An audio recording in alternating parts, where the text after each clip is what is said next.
মানুষের হৃদয় কেমন হওয়া উচিত? তো সোজা উত্তর, মানুষের হৃদয় ফুলের মতো কোমল হওয়া উচিত। ফুল মানে দেখলেই পরাণ একদম জুড়ে যায়, একদম পরাণ ভরে যায়, এরকম মানুষের হৃদয় এরকম ফুলের মতো পবিত্র বা ফুলের মতো কোমল হওয়া উচিত। এখন সব জায়গায় তো কোমল হওয়া যাবে না। অন্যায় দেখলে সেখানে ইস্পাতের মতো কঠিন হতে হবে।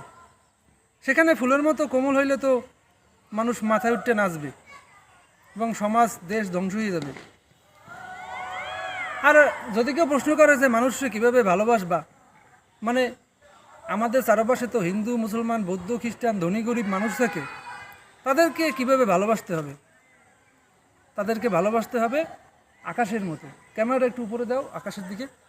মানে মানুষে ভালোবাসতে হবে বা জীবজন্তুরে ভালোবাসতে হবে আকাশের মতো, যে আকাশের বিশালতা, এরকম মন খুলে মানুষকে ভালোবাসতে হবে।